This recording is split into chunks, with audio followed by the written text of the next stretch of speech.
وەکە زانن کە ئەمڕۆ 14مین ساڵیادی کۆچی دوای هونەرمەند مەرزیەی فەریقیە.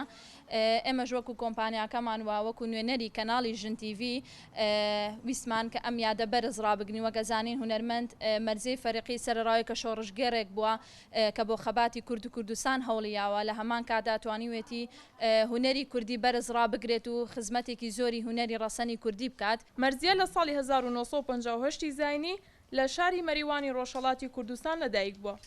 لە بنەڕەتدا بنەماڵەکەی خەڵکی شاری سنەن.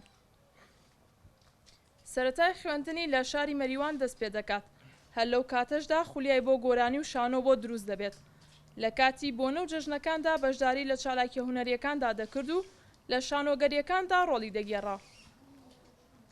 بۆ یەکەم جار لە تەمەنی 9 ساڵیدا مەرزیە چۆتە سەر شانۆی قوتابخانەکەی. مەرزیە هونەرەکەی لەگەڵ خۆیدا زیاتر گەورە دەبوو پەرەی دەساند. هەموو کات گۆرانیەکانی فەتانەوەلیدی لە نێوان دوولێویدا دەنگیان دەدایەوە. مەرزیە هەموو کات لە دەرەوەی وڵات بەشداری ئەو چالاکی و کۆبوونەوانەی دەکرد کە تایبەت بوون بە باسکردنی مافەکانی ژنان. هەروەها ئەندامی کۆمەڵی پاراستنی مافی منداڵان بوو لە سوید و ئەندامی کۆنگرەی نەتەوەیی بوو. مەرزیە تاکە هونەرمەندی ژن بووە لەو کاتەدا کە توانیوێتی بە 4 زاراوەی کرمانجی و سۆرانی و کەلهوری و هەورامی گۆرانی بچڕێت.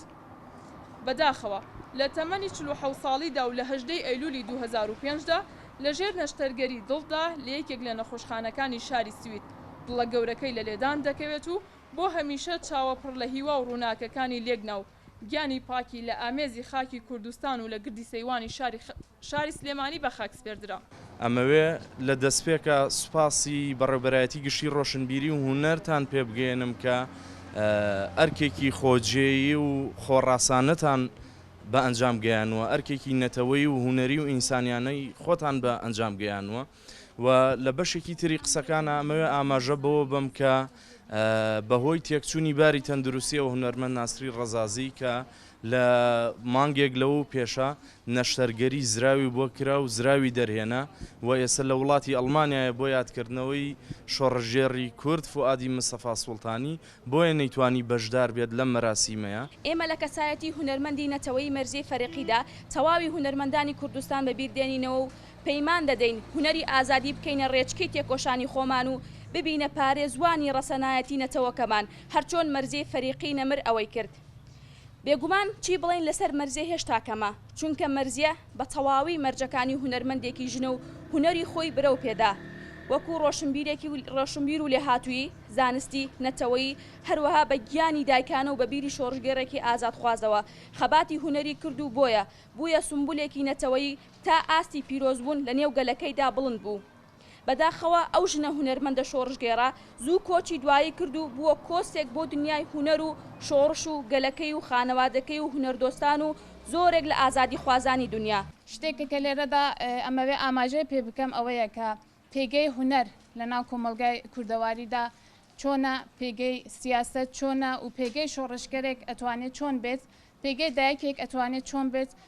بە خۆشحاڵیەوە بە شانازیەوە خاتومەرزیە توانی ئەو پێگانە ئەو پێناسا ئەو دەستەواژانە هەموو بکاتە یەک لە کەسایەتی خۆیدا و لە هەمان کاتا کە دایکێک بوو لە هەمان کاتا کە ژنێک بوو لە هەمان کاتا بتوانێت پێگەی شۆڕشگەرێکی بێت، لە هەمان کاتا بتوانێت پێناسێکی ڕاست لە ناوبەری سیاست و هونەردا پێکەوە نیشان بدات. ئەمڕۆ 14 ساڵ تێدەپەڕێ بەسەر کۆچی دوایی ژنێک هونەرمەندێک پێشمەرگەیەک کە بەڕاستی هەرگیز لە دڵی کەسانی گەلی کورد و کورد خۆشەویستی ئەو ژنە لە دڵی کەسە دوای کۆتایی نایەت و لەبییر ناچێتەوە.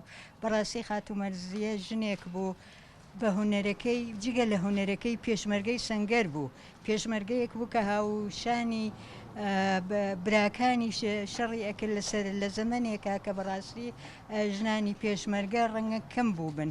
ئەو بوو کە ئەو دەقەیشکاند بوو کە چوو بووە ناو سنگەرەکان و پێشمەرگایەتی ئەکرد. بەڕاستی هەزار شایانی خۆیەتی کارچی ڕێز هەیە لێی بگیرێ لە ئەو لە هەموو هونەرمەندانی تر. ئەوەنە ئەتوانم بڵێم سڵاو لە یادی هەموو شەهیدانی کوردستان لە هەموو ژنانی هونەرمەند لە هەموو ژنی پێشمەرگە سڵاو لە گیانی خاتو مەرزیەی فەریقی.